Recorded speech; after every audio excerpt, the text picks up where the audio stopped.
Hallelujah hallelujah, praise the Lord, praise the Lord. सबको जय मसीह जी, सबको प्रेज़ द लॉर्ड। आज रोज़ा प्रार्थना का दिन है बाइबल चर्च कोड के सारे विश्वासियों के लिए।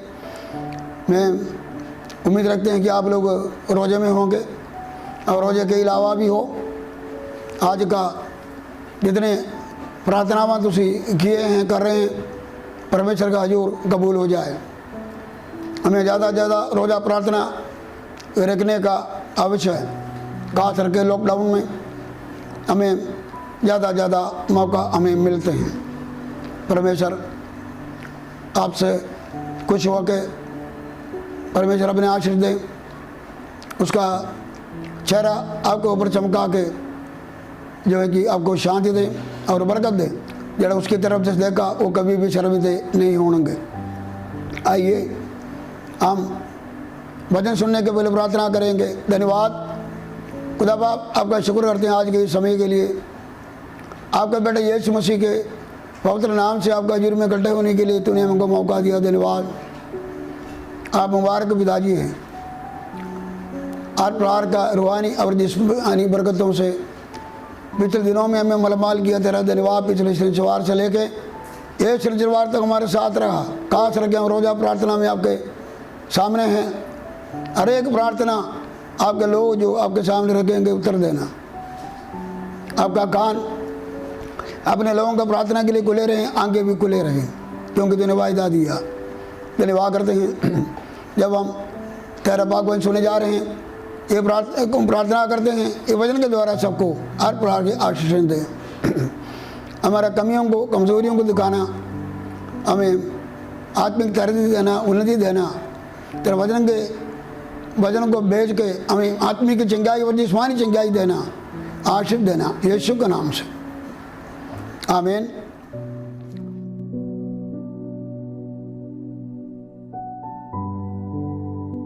खुदा परमेश्वर का शुक्र हो, आज फिर हम खुदा का वचन सुनने आए हैं। लगातार इधर 1-1.5 महीने से खुदा का वचन रोजाना 2-2.5 महीने से लगातार परमेश्वर का वचन को आप सुन रहे हैं।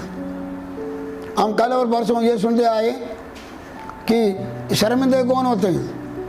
हमने देखा पाप हमें शर्मिंदा करते हैं।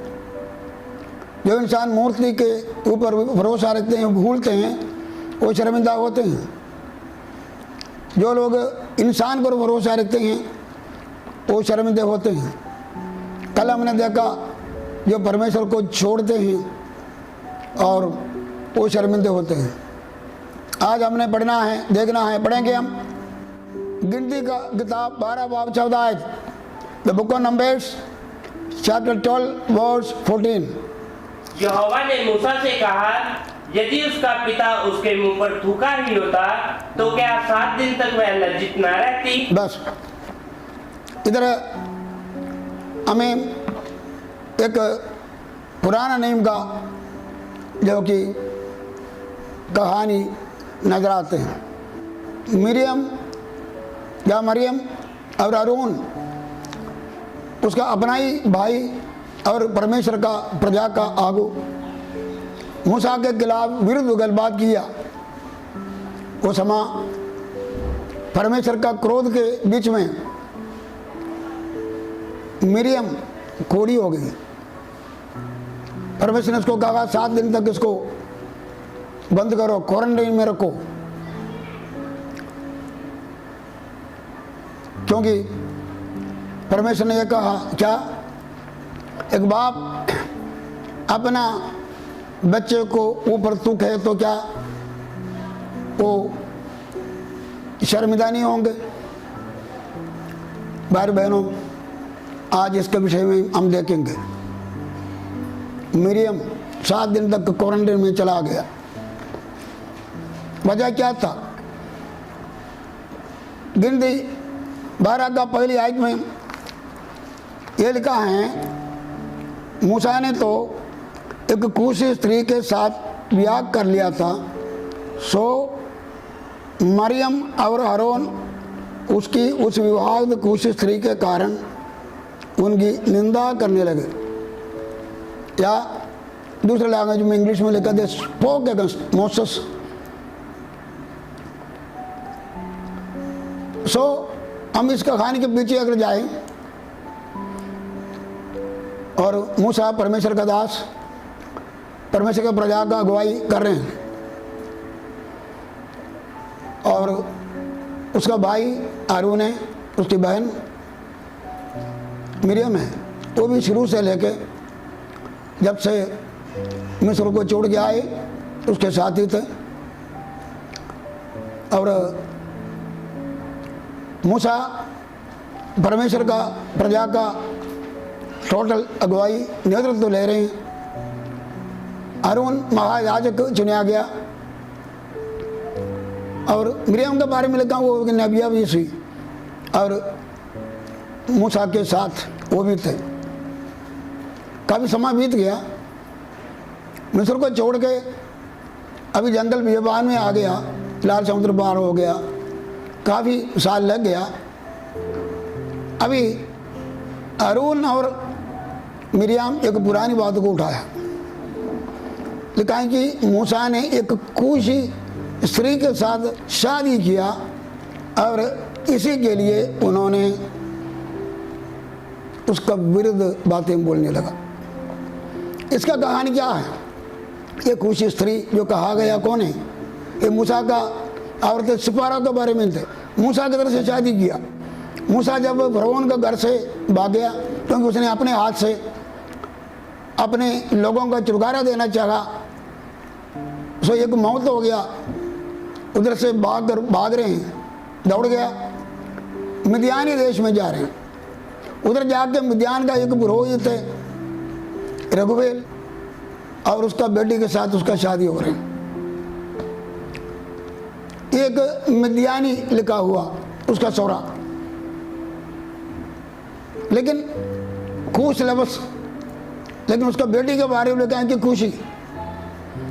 ये बताए जाते हैं ये जो मिद्यान होते हैं वो इथियोपिया कूश का बॉर्डर होते हैं, कूश देश का।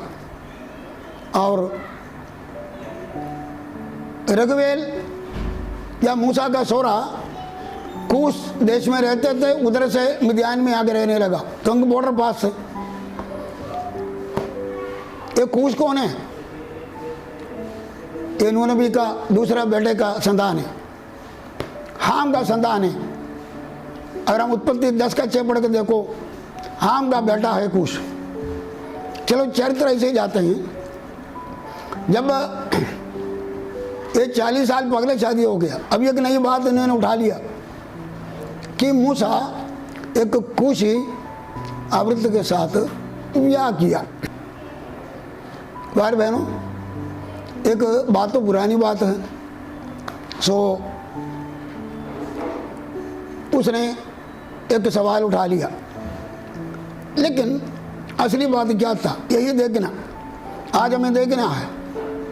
असली बात हारून और मिरियम मूसा के खिलाफ पावेम सिपोरा की बात उठाया, लेकिन बात वो नहीं था। बात ये था जो जलसी, क्योंकि ये सिपोरा मूसा का तो पत्नी है। मूसा तो परमेश्वर का इतना बड़ा प्रजा का बड़ा उच्च नेता है, सो उसका पत्नी होना बहुत बड़ा ऊंचे अहदे का बात है। ये इन्हें दोनों को अच्छा नहीं लगा, ये हारून को भी अच्छा नहीं लगा, और जो कि मिरियम को भी अच्छा नहीं लगा।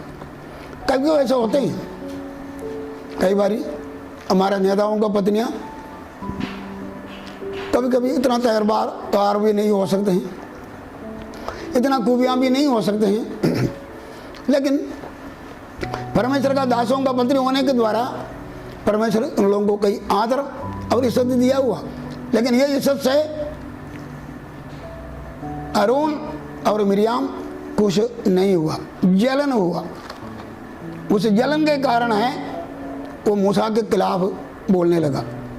भाई बहनों, हमको जलन अच्छा नहीं है परमेश्वर के लोगों को। और भी कई कहानी है। यूसुफ का भाई लोगों ने जलन किया, क्योंकि यूसुफ को उसके बाप प्यार करते थे, अच्छा चौका बना कर दिया, दर्शन देखते थे, परमेश्वर के बीच में बढ़ते थे। उसके भाई लोगों ने जलन किया, लिखा उसके कारण ही उसको उधर से निकालने का प्रोग्राम बनाया। क्या क्या नहीं किया, लेकिन फ़ायदा कुछ भी नहीं हुआ। आखिर में जो कि यूसुफ ने किधर पहुंचा, देश का प्रधानमंत्री बना। वो जलन करने वाला लोगों को भी उसने माफ़ी देके उन लोगों का भी सुरक्षा किया। हमें दिखाते हैं जलन करना नहीं चाहिए। हम किसी को जलन करें, उनमें से कोई फ़र्क नहीं पड़ेगा। तुम बुरा भी सोचो, बुरा भी करो, लेकिन परमेश्वर जिसको ऊंचा करना है परमेश्वर ऊंचा करेगा। जलन करने से कोई फ़ायदा नहीं, हमारा नुकसान भी होगा। राजा शाऊल के बारे में लिखा है जी, पहला शामुएल पहला बाप 8 आयत पढ़ने का लोड नहीं, 18 बाप 8 आयत से लिखा 7-8। जब दावीद गोलियात को जीत के आया, उसके बाद में हम देख सकते हैं कि 18 बाप शुरू से योनादान ने भी अपना वस्त्र सब उतार के उसको दे दिया। उसका अहदा बड़ा है। औरतों ने गीत गाने लगा, शाऊल ने 1000 मारा, दावीद ने 10,000 मारा। जलन हो गया, उसका 7-8 मिलकर जलन हो गया और उसके खिलाफ वो काम करने लगा। उसको मारने का प्रोग्राम किया, उसको कत्ल करने का प्रोग्राम किया। क्या किया, उसको परेशानी में डाला। लेकिन भाई बहनों, फ़ायदा कुछ भी नहीं हुआ। शाऊल राजा से नीचे उतरना पड़ा और जो कि दावीद राजा बनना पड़ा। आगे हम देख सकते हैं कि लूका 15 बाब में हम देख सकते हैं जब मुजरम बेटा वापस आया, जड़ा बड़ा बेटा अंदर है, और जो कि वो जलन किया। वो बाहर से अंदर आना नहीं चाहते थे। जब आए थे ये आवाज़ दे रहे हैं, इधर खुशियाँ हो रही हैं, बाप बोल रहे हैं मेरा बेटा को आज गया था वापस आ गया, वो मर गया था जिंदा हो गया, खुशी करने लगा। खुशियाँ दे के वो नाराज होकर वापस जलन हो गया, ये क्यों वापस आ गया।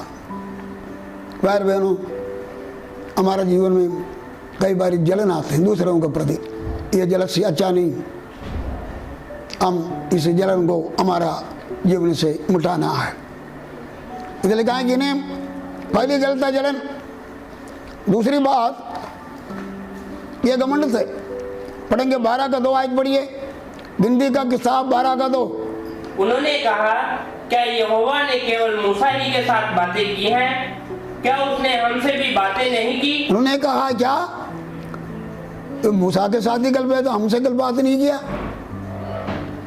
भाई बहनों, एक घमंड, अपने आप को ऊंचा करना दिखाते थे। देखो मिरियम एक नबिया कहा गया, खुदा ने उसको अहदा दिया हुआ, और अरून महायाजक भी थे। इसे बढ़ के क्या चाहिए, लेकिन उन्होंने अपने बीच में रहना नहीं चाहा और वो घमंड में आ गया, खुदी में आ गया। मूसा परमेश्वर के साथ गल्ला करते थे। परमेश्वर ने बोला भाई रू गल्ला करते हैं। इन लोगों से बढ़ के मूसा को खुदा के साथ बड़ा नसीह संग दी था, जलन हो गया। भाई बहनों, हमारे जीवन में भी ऐसा हो जाते हैं। हम दूसरों का सेवकाई में हमारा जलन होते हैं। हम अपने आप को ऊंचा करना चाहते हैं, घमंड में आ जाते हैं। दूसरों का सेवकाई को हम इज्जत नहीं करना चाहते हैं।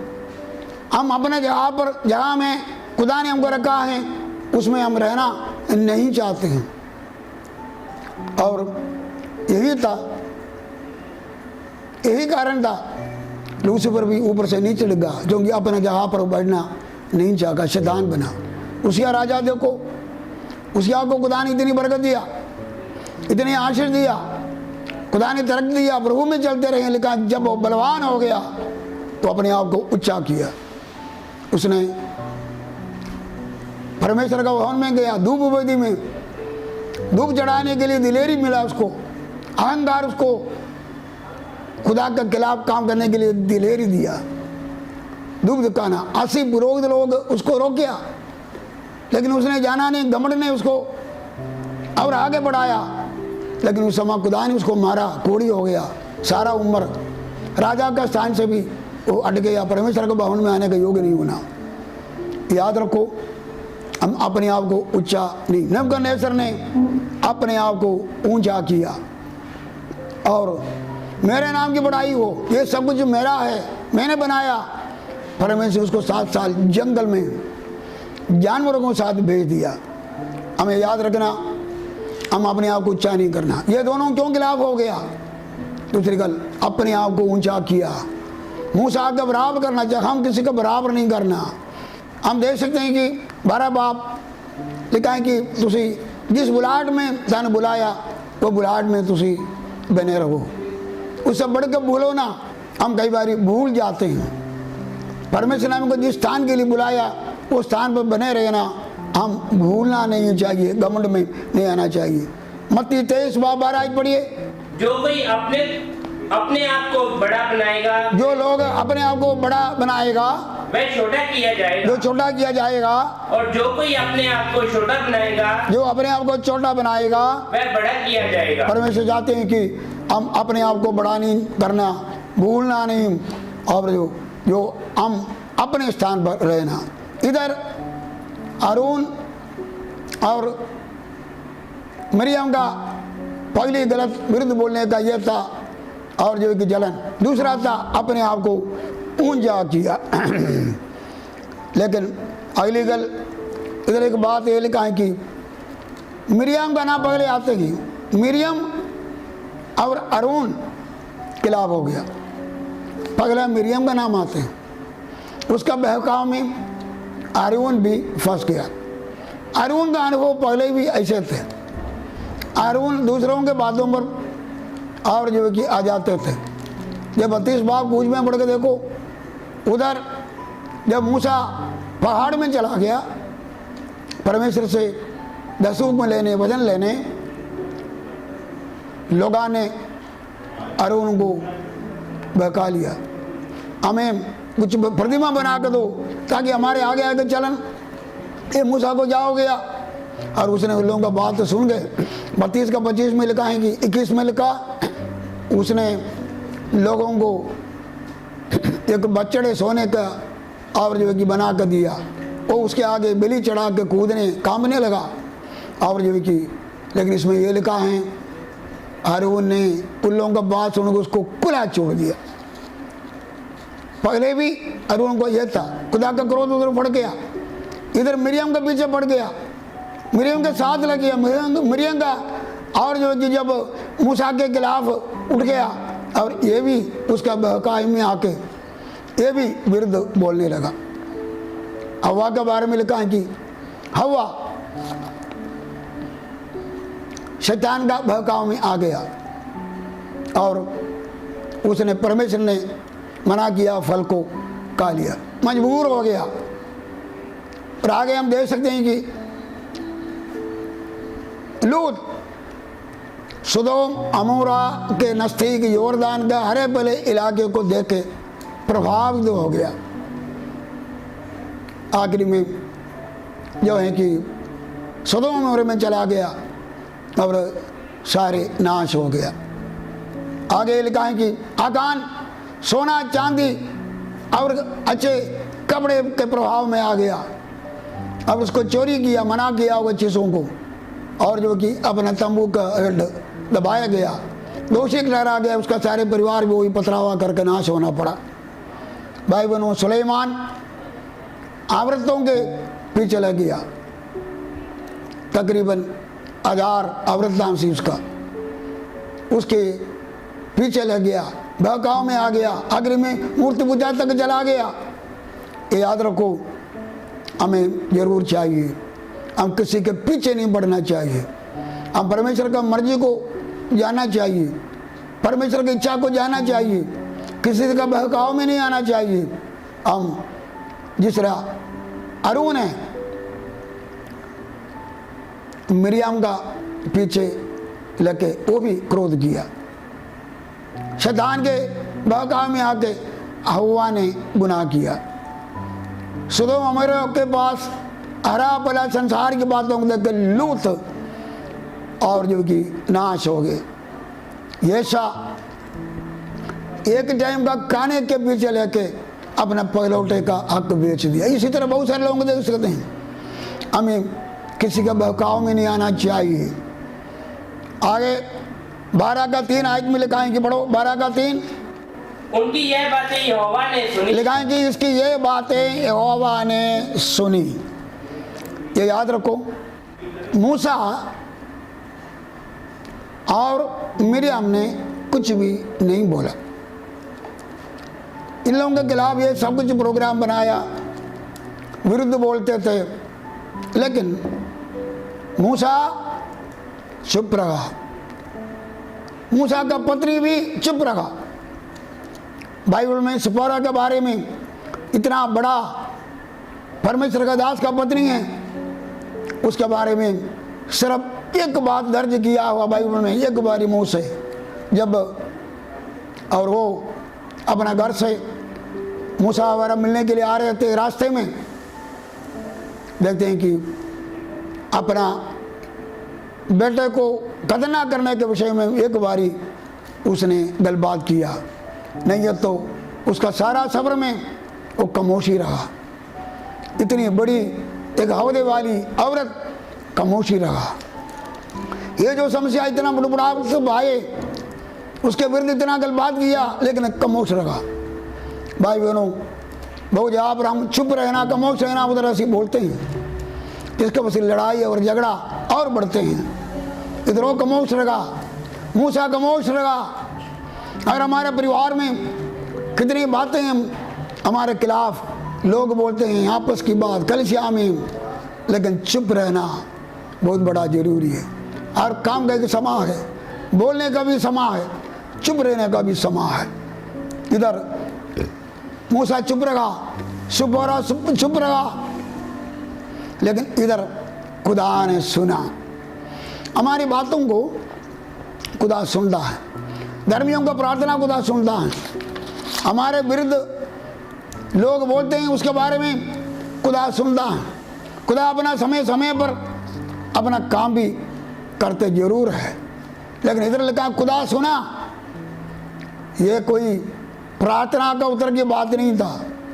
उसने ये सुना, मेरे दास के खिलाफ, मेरे दास के खिलाफ जो बातें उड़ रहे हैं उसका खुदा ने सुना है। याद रखो, जो लोग आपके खिलाफ बोलते हैं, आपके खिलाफ कचहरी में जाते हैं, जवान आपके खिलाफ उठते हैं, लोग ग्रुप बनाते हैं, पादे हो, सेवक हो, विश्वासी हो, याद रखो जब आप चुप रहते हैं, लेकिन परमेश्वर सुनता है। परमेश्वर सुनता है, क्योंकि खुदा हमारा सिर्फ अच्छे बातें नहीं, अच्छे प्रार्थनावां नहीं, बल्कि हमारी बुरी बातों भी खुदा ध्यान जरूर लगाते हैं। लेकिन परमेश्वर अपने लोगों का पक्ष में जरूर होते हैं। हम दूसरे के प्रति बुरा बोलते हैं, अच्छा बोलते हैं, खुदा जानते हैं, लेकिन अगर बुरा बोलते हैं खुदा सुनते हैं, हम जो अच्छा बोलते हैं वो भी खुदा सुनते हैं। पढ़ेंगे हम मलाकी 3:13 से 16 तक पढ़िए। यहोवा यह कहता है, तुमने मेरे विरुद्ध ढिठाई की बातें कही है, हाँ, परंतु तुम पूछते हो हमने तेरे विरुद्ध क्या कहा है। हाँ जी, तुमने कहा है परमेश्वर की सेवा करना व्यर्थ है। इधर परमेश्वर के खिलाफ गल्ला करते हैं, तुम्हारा सेवा करना व्यर्थ है। परमेश्वर बोलते हैं कि मैं तो सुन लिया है। कभी कभी हम परमेश्वर के खिलाफ व्यर्थ बातें बोलते हैं। सेवा करना व्यर्थ है, आराधना करना व्यर्थ है, दान देना व्यर्थ है। हम हमेशा नकारात्मक बातें हमेशा बोलते हैं, परमेश्वर वो भी सुनता है। मलाकी किताब दूसरी पढ़ को देखो, परमेश्वर ने एक एक बात उसको याद रखे, एक एक सवालों को परमेश्वर उत्तर देते हैं। लेकिन इधर परमेश्वर क्या बोलते हैं? परमेश्वर का डर रखने वाले जो बातें बोलते हैं वो परमेश्वर सुनता है। इसमें लिखा है कि तब यहोवा का भय मानने वाले आपस में बातें की।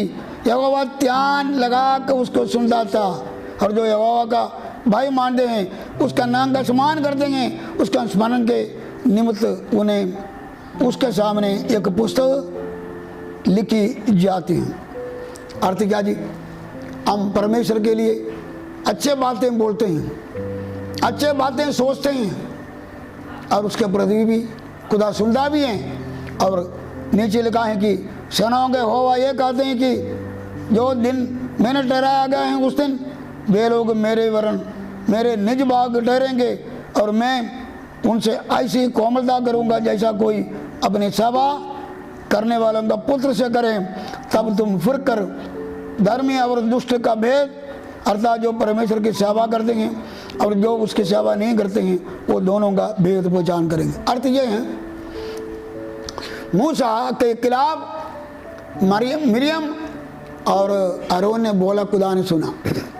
जो विरुद्ध बोलता है भी सुनते हैं। इसलिए कहा कि जो परमेश्वर के लिए अच्छे बातें बोलते हैं, अच्छे बातें सोचते हैं, वो भी परमेश्वर सुनता है। आपका काम नहीं बल्कि आपका अच्छे बातों को भी वो सुन के उसको भी प्रतिफल देने वाला परमेश्वर है। आज अगर नहीं जानते तो भी उस दिन जानूंगा। अगली गल ये है, ये लोग उसका विरुद्ध बोला, लेकिन परमेश्वर मूसा का पक्ष में अपना मुंह खोल दिया। हालेलुया। 12 का 6 और 7 आयत पढ़िए। अब 12, 6 और 7 आयत में परमेश्वर मूसा के पक्ष में होके खड़े होके बोलते हैं, और जो कि मैं दूसरों के बराबर नहीं बल्कि मैं मूसा के साथ रूबरू में गला करते हैं। तुम विरुद्ध और जो कि कैसा उसके खिलाफ बोला है। याद रखो, जब लोग हमारा पक्ष में नहीं, हम अकेला हो जाते हैं, हम चुपचाप परमेश्वर का उड़ी करते हैं, परमेश्वर हमारा पक्ष में आते हैं। मूसा के खिलाफ इन्होंने खड़ा हुआ, लेकिन परमेश्वर पक्ष में होके मूसा का गल करते हैं, क्योंकि मूसा एक हलीम बंदा से पूरी दुनिया में और सबसे बड़ा हलीम बंदा, और लिखा है कि वो परमेश्वर का भवन में एक वफादार बंदा से। जब हम परमेश्वर के भवन में वफादारी से चलेगा, उसका जीवन में वफादारी से चलेगा, ईमानदारी से चलेगा, निभा होकर चलेगा, भाई बहनों, और दुश्मन के सामने भी खुदा आपको बंद करके रखो। हमें ये चाहिए।